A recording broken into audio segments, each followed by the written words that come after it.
there, and welcome to my Fashion Stories Box podcast, a podcast about stories in fashion history. I am Catherine, and I am so glad to welcome you here.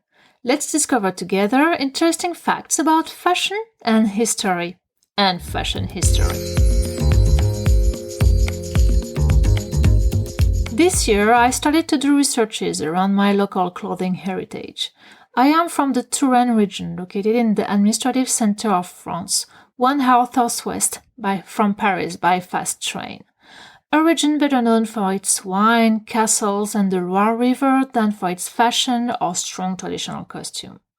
Though it used to be an important silk center, and in my hometown we used to make leather and to produce buttons at the beginning of the 20th century. The only specific item we have is what we call la coiffe tourangelle, or le bonnet tourangeau, a beautiful and delicate headpiece made of very thin fabrics and richly decorated embroideries and lace that countryside women used to wear to go out, but I might end up doing a dedicated episode for these bonnets. And I am quite lucky to have some beautiful specimens at home from my grandmother.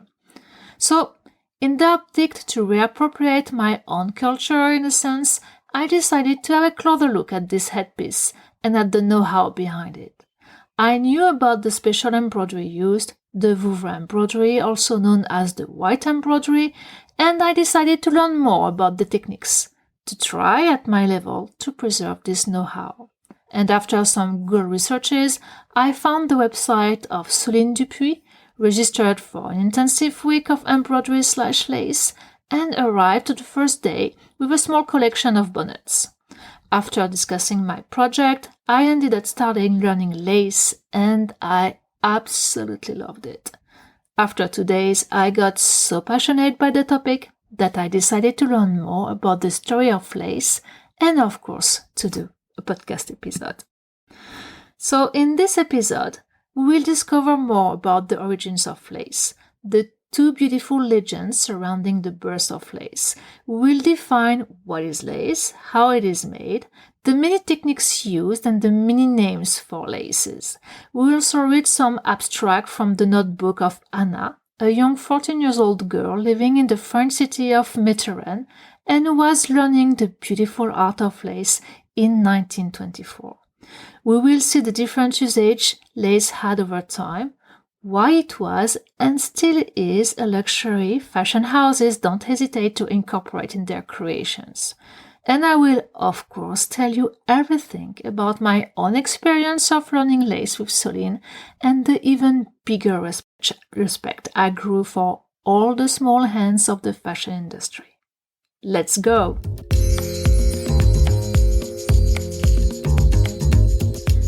The origins of the lace are quite mysterious.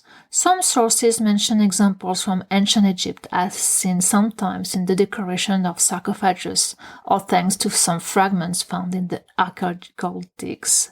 But as we don't have much remains contrary to embroidery, it's still difficult to precisely date the first laces in human history. And before we dive in the legends surrounding lace, let's define what is lace? Lace is a special type of fabrics done with threads weaved in a certain way.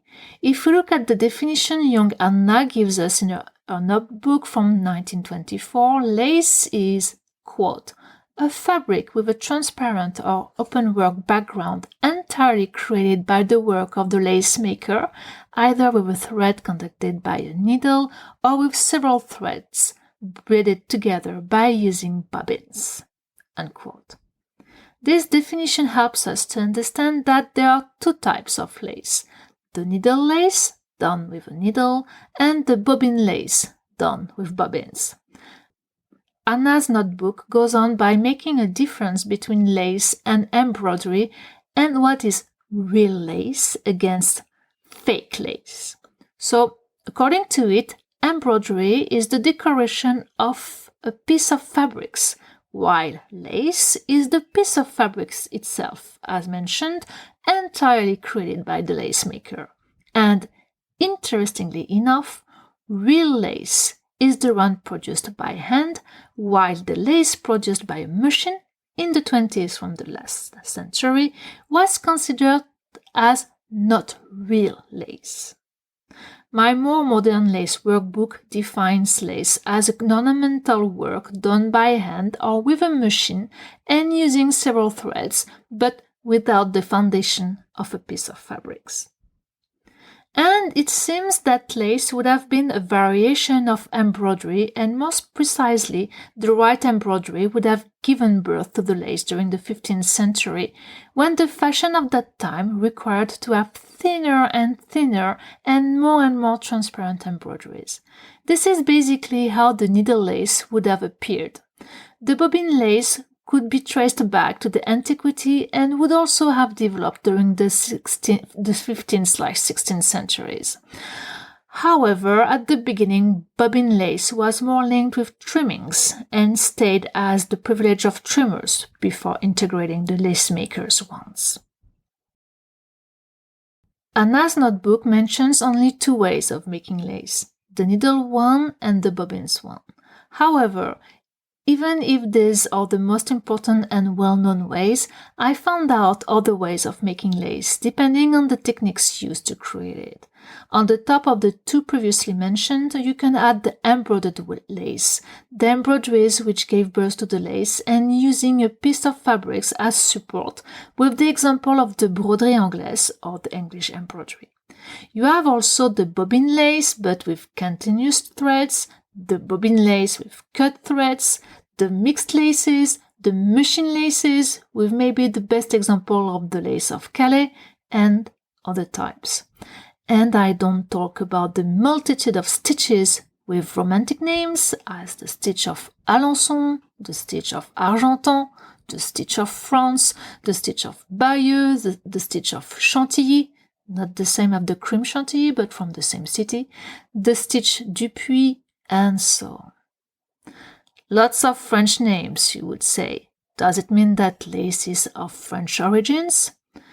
Well, as I said earlier, it's difficult to spot only one geographical zone of origins for lace.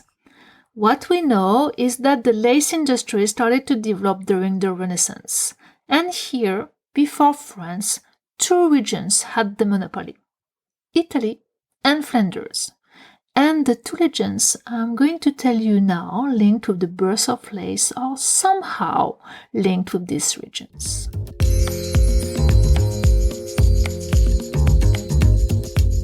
The first legend I'm going to tell you is the legend of Serena and Arnold. Serena was the eldest daughter of Lady Barbara, a poor widow with 5 children. As the household was living in misery, every member of it had to work as much as they could. And at that time, the best way for women to earn a living was to use the spinning wheel and to sell as much as they could from their work. However, for Serena's family, each day became more and more complicated, and the family was becoming poorer and poorer. Out of desperation, one day Serena made a vow. Virgin Mary, please give me the means to save my family, and I will give up all the joy and hopes of my heart. Basically, she was giving away the love of her life to be able to make her family survive. One beautiful spring afternoon, Serena went on a stroll in the countryside with her good friend Arnold, who was sculptor apprentice. And while they were resting under an oak tree, everything started to get darker. An army of spiders just fall down on Serena's black headpiece.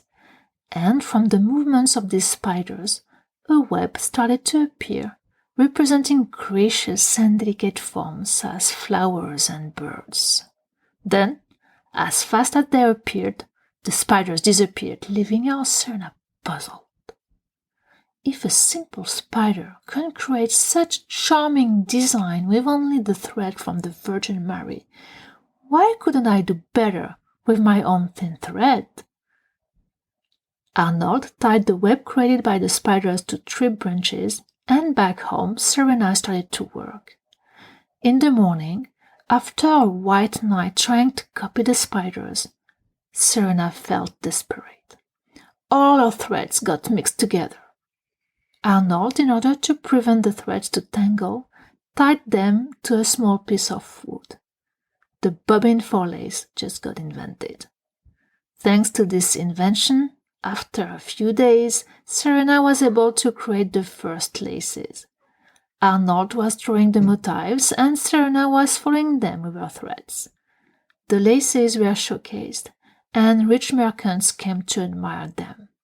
Soon, the rumor about this new way of ornament became bigger, and lace became an item sought after for which people were ready to pay a good price. And in order to meet the increasing demand, Serena trained her sisters, and her family became rich, as per Serena's vow. End of the story, you would say, right? Well, for the legend of the birth of the lace, yes. But what about Serena and Arnold? I'll try to go fast. Arnold and Serena were in love, and once Arnold finished his apprenticeship, he came to ask for Serena's hand. However, she refused. Remember, she made a vow. 1 year later, in order to celebrate the discovery of lace, Serena came back under the oak tree where the spiders appeared. She was praying the Virgin Mary to ease the sufferings of the ones she loved. As 1 year ago, an army of spiders appeared out of nowhere and started to craft a web on the black headpiece Serena had. The young girl looked at the web and discovered its design. It represented a bucket of a bride with, in its center, a short text reading, "I am freeing you from your vow." As you can imagine, it was a message from the Virgin Mary liberating Serena from a promise and encouraging her to marry the one she loves. A happy ending, right? Wondering why Netflix or Hollywood didn't make a movie about it yet. The second legend I'm going to tell you now might not be as happy as this one. This is the legend of Barbie Winkle and Gilliot's Hapkin.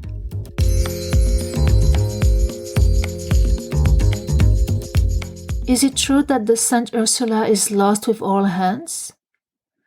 Master Nicholas Fugger, Count of Hanser, looked up from his desk and saw a young woman, tall and slim, wrapped in the hooded mantle women from Flanders used to wear. She was blonde, her face was very pale and her deep blue eyes worried. "It's none of your business," answered the master. "Please, my lord, for pity's sake." The tone of voice of the young girl made the old shipowner shivered. "Who told you that?" "There is a rumor in the city. People from Damas said the ship would be shortly at the market on the Quai des Marbriers, and I wanted to know, so I came to see you, the owner of the ship. Is it true, my lord? Please, tell me." "Do you have any parents on board?" "Gilliot's Hapkin, my fiancé." Master Fugger stood up and took the young girl in his arms. "The Saint Ursula should have been back at the port 15 days ago for sure. However, nothing proved that the ship is lost. A storm could have delayed it. What does 15 days mean on a 4-month crossing? And why those people from Damas go in the city like that spreading fake news? I will know how to make them shut up. We'll see that.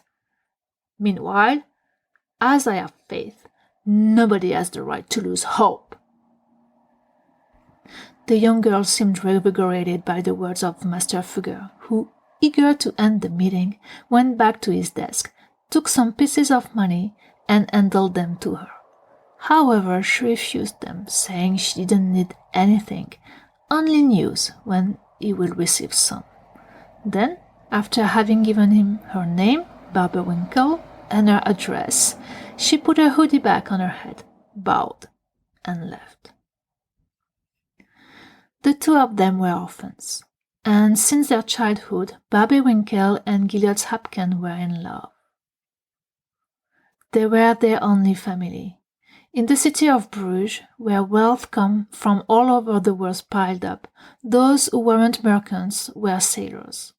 Guilliots chose the free lifestyle of the sailors and had been working for Master Fugger for 8 years.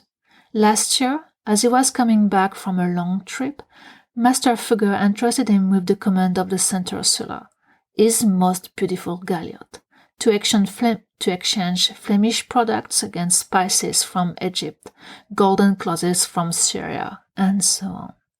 And despite the supplications and premonitions of his fiancée, Guilliots left. This will be the last trip. I want to bring you wonders, jewelry from fine gold and pearls, so that on the day of our wedding you will be the most beautiful bride, did he say.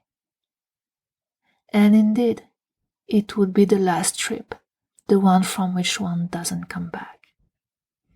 And now Barbey was alone with a fragile reminder of her lover, a dry seaweed with fine and thin serrations he picked up for her on a faraway beach, and that a sailor coming back from the Orient brought to her 2 months ago with Guillot's last letter. Since then, the fragile seaweed remained on the white parchment, always under her eyes. And while Barbey works by the light of her lamp, the seaweed is here, in front of her, and she feels a certain happiness by looking at its fading tones, at its thin details with its infinite curves. Barbey goes on working on the heavy silk of Poperinghe, as she is the most famous seamstress of the city, the one able to richly ornament the outfits of the rich people of Bruges with fastidious embroideries. Days and weeks passed by. The loss of the Saint Ursula made no doubt for anybody now. Barbey Winkel locked herself in sorrow, willing no other comfort than the one provided by looking at the last reminder of a fiancé. However, the reminder itself was slowly disappearing. Indeed, the fragile seaweed, so many times wet by her tears and kissed by her lips, started to crumble and to turn into dust. Then Barbey got inspired on how to preserve her precious seaweed.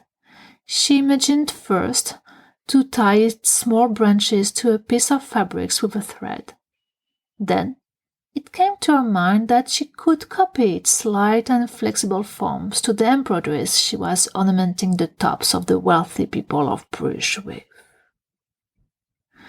The noble Lady Isabel of Portugal, wife of His Highness the Duke Philip the Good, wanted to have some of them to ornament her court dresses, and all the court of Bruges followed her lead. However, working with just a needle and a unique thread made Barbey's work longer and more difficult. And this is how she started using a cushion to pin and to work with several threads fastened to small wood pieces. This is how, as the legend goes, the Stitch of Bruges was born, and slowly Barbey found in her love for her work the healing of her lost love.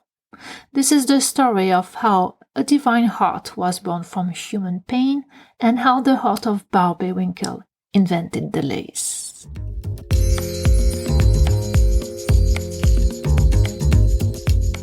Two beautiful legends, right?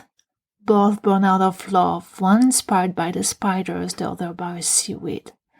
A good example of the richness of nature, its endless source of inspiration. Lace, a biomimicry or how to copy nature. Italy, Flanders, or the two regions, as I mentioned, where lace appeared and developed almost at the same time during the Renaissance. Starting from the 15th century, the two countries started to produce them. The first usage was done by the Catholic Church as part of their clothing for religious ceremonies. At that time, the majority of the lace was made in gold, silver, and silk, a very luxurious product for very few people, of course, a symbol of elitism. Lace was then adopted by wealthy people to ornament their clothing, but not only. Homeware, as cushion covers, for example, could also use some lace. But lace, as you could imagine, was expensive because you needed time to produce it, not to mention the raw material. And seeing that some people were ready to go bankrupt for the sake of having lace on their outfits as a symbol of social success, some Italian states adopted sumptuary laws to control the usage of lace. The popularity of lace in Europe started during the 16th century, when it started to export from Italy and Flanders, with the adoption of needle lace and bobbin lace as the main techniques to create it. Lace makers were mostly women, first noblewomen using it as a pastime, and then with the opening of workshops, as this example of Morosina Morosini, the wife of a doge in Venice, who in 1595 founded a lace workshop of 130 women. At that time, in Venice, lace could be produced in workshops or in convents, and lace was an important export for the state of Venice during the 16th and the 17th centuries, and the Venetian laces were used in the most fashionable item of that time, worn by everybody, men and women alike, the famous ruffs of the Renaissance, which would be replaced by collars and cravats over time. In Flanders, at more or less the same time, schools were founded to train young girls in the creation of lace, and the region became also known for its own stitches. And what about France? I wouldn't say that we took lace from the others, copied, made it better, and almost took all the credits, but almost. The one who introduced lace at the court of France is no other than Catherine of Medici. She's a figure coming back quite regularly in my researches when it comes to fashion history, and I'm really thinking about doing a dedicated episode about Catherine of Medici, a trendsetter and fashionista of the Renaissance. What do you think? To come back to Catherine of Medici lace and the court of France, she got married to King Henry II in 1533, and in a dowry brought lace with her ruffles. Then we have Louis XIV, King of France, who would play an important role in the development of the French lace industry in particular. And here I will come back to Anna's notebook to see what she has to say about that. Until Louis XIV, all lace was imported either from Italy or from the Flanders, and as lace was part of the court costume and noblemen were required to wear them, there was a loss of income for the Kingdom of France. Anna wrote, quote, "At the beginning of the reign of Louis XIV, the material situation in France was miserable. Colbert, who was the Minister of Finances for Louis XIV, a tireless worker, urged the working class to work. Himself was working for the love of his country. He wanted to make it richer. This is how he started to develop an interest toward lace. But the skilled statesman understood right away that he needed to proceed carefully. He managed to dominate the influence of the Venetian and Flemish lace makers, the only way to keep the money in France." Unquote. I like how it sounds like a bit of propaganda, the good Minister Colbert, which is, on the other hand, not that far away from the reality. Earlier this year, I watched on Arte a very interesting docufiction about the birth of French luxury, entitled The Invention of the Luxury the French Way, in which you are explained about all the strategies implemented by Colbert, as inviting foreign skilled workers or industrial espionage, to make everything luxury produced in France and then exported to other countries. To come back to Anna's notebook and lace, she then wrote that Colbert founded in 1665 the Manufacture Royale de Dentelle in Alençon. He obtained a budget of 150,000 francs from the government and then invited 20 lace makers from Flanders and 50 lace makers from Venice to join the Manufacture Royale in Alençon and to train new lace makers in the royal workshops in other cities too. After a few years, 1,600 female workers were working there. However, it was just about imitating Flemish and Venetian lace. No originality here, just mastering the techniques, which wasn't enough, and for the ego of Colbert, and for the ego of Louis XIV, of course. So, in order to make the French lace different from the other laces available on the market, Colbert just asked famous painters of that time, as Lebrun, to come up with some motifs. Then, it was decided that all types of lace, needle lace and bobbin lace, produced inside the royal workshops would be called Stitch of France, something that Louis XIV liked a lot, and then imposed that the Stitch of France should be mandatory as part of the court costume to be worn at the court of Versailles. Clever, right? In the following centuries, the lace industry would develop in France with lace makers working in the cities and in the countryside to meet the growing demand for lace.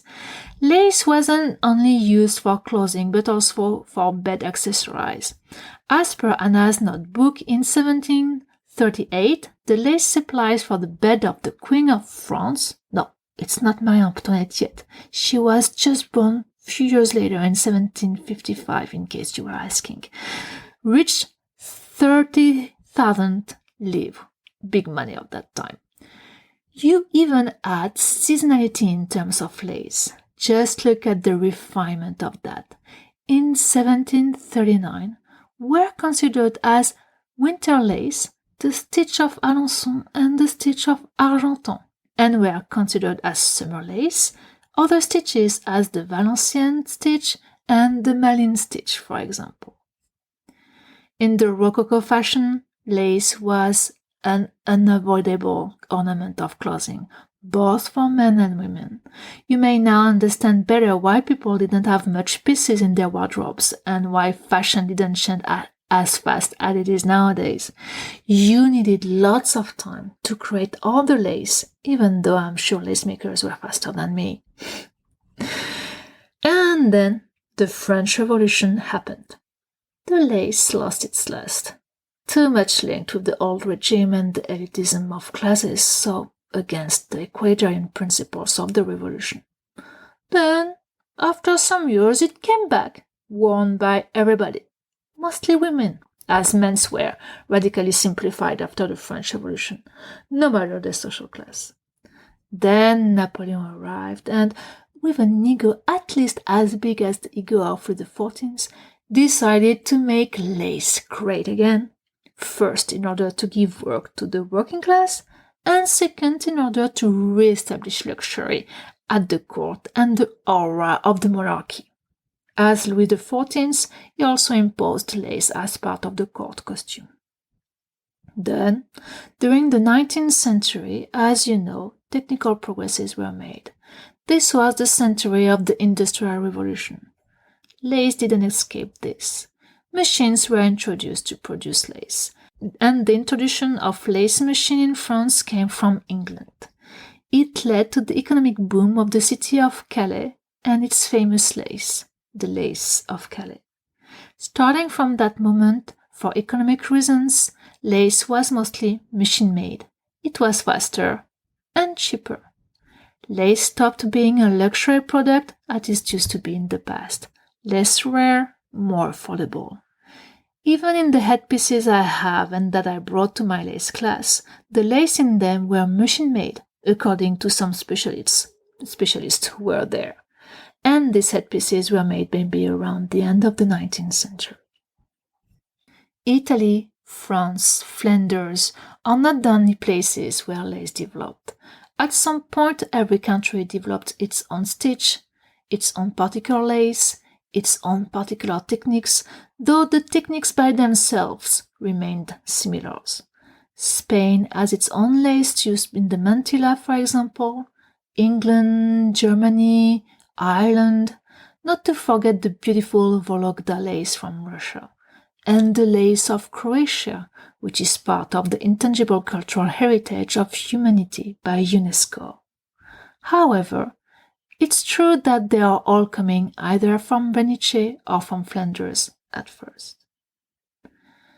Nowadays, lace, depending on its quality of course, is not considered as the luxury product as it used to be. If I look at fast fashion collections, I regularly see laces. As you can imagine, they are machine-made lace. The bridal wear and evening wear use also lace as the basis of their designs. Depending on the price point, it can be machine-made or handmade lace. However, handmade lace, because of the time required to create and the know-how of the lace makers involved in it, is limited to luxury fashion houses, employing small hands for their special collections. It's a know-how that slowly disappears. As Soline said during my last week with her, the majority of people who come to learn from her do it as a hobby. They are less and less professional lace makers. But at some point, more and more artist lace maker. Lace is becoming more an art now. Speaking of Soline, it's now time to share with you my lace experience.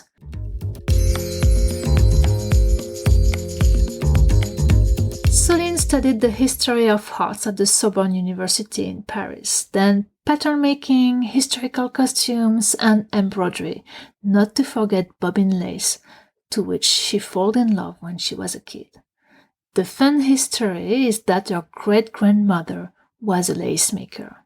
It's in the blood, I guess. Soline started to work for the haute couture industry. She worked at Balmain, Givenchy, and Chanel before deciding to launch her own brand, Soline Du Puy, providing design and lace and embroidery classes in Villandry, not far from Tours. When I arrived the first day, I explained to Soline my goals. I showed her my bonnets, and she advised me that I start with lace and recommended me another person more specialized in the white embroidery. Before, I had no idea about the way lace was made. I thought it was more lace, the same way as embroidery, but I didn't really ask myself the question, to be honest. Soline installed the lace pillow, the bobbin, and started to show me some stitches, always explaining me what to do and how to do. Then I was repeating and the gestures and the words until, after 5 days, it became an automatism. You can imagine that repeating during 6 hours for 5 days, croise, tourne, torsion, épingle, leaves some marks. Starting from the first night, I was dreaming these words, reviewing the gestures I did during the day, why I was blocking in some motifs, and even now, 1 week after the end of this training, I am still dreaming cross, turn, torsion, pin. And during the day when I don't do anything, my fingers are repeating the gestures. Lace making was like meditation, as when I draw. You escape real life, you forget everything around you. It's difficult to start because everything seems so difficult, but it's also difficult to end. You become addicted. I became addicted to lace making. I received my bobbin this week, workbooks to practice, and I now just need a pillow lace to get started again. And if you are looking to do something different, if you are curious about some behind the scenes of the fashion industry, if you want to better understand the richness of the knowledge this industry has, I highly recommend you such an experience. Lace, embroidery, knitting, pattern making, everything. Even if you don't plan to be a fashion designer, this type of experience is so eye-opener that it will change your perception of the clothes you wear. I already had a huge respect for all the small hands behind the glitters and glamour of the fashion shows, but when you experiment it by yourself, when you understand the conditions of work, the know-how involved, your respect grows bigger for them. And knowing that, beginning of the 20th century, girls started to learn lace making at the age of 4, would work all their life long bended over their pillow lace, working all day or even after their regular work day at the light of petroleum lamps in humid atmosphere to keep the thread in good shapes, losing their sight and health for a luxury piece they wouldn't be able to buy and for which they would be paid almost nothing. Of course, today's situation is a bit different. But what about the recognition these men and women have? These small hands creating miracles with their hands? Shouldn't we know their name the same way we know the name of the designer?